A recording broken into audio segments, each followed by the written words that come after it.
चुकांमधून शिकत शिकत पुन्हा ती चूक होणार नाही याची काळजी घ्यायला मुलं शिकतील.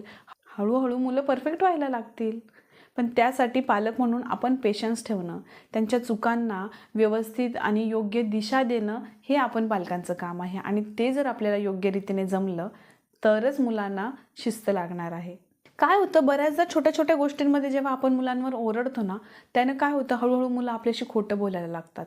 म्हणजे अभ्यास झालेला नसला तरी आई माझा अभ्यास झाला, किंवा एखादी गोष्ट तोडली आहे, खेळणं तुटलं आहे, किंवा मग एखादा पाण्याचा ग्लास फोडला आहे तरीसुद्धा मी नाही, मला नाही माहिती, इतक्या सहज मुलं बोलतात. कारण का, यानं आईचा ओरडा टाळता येणार आहे ना, आईची बोलणी खावी लागणार नाही आहेत.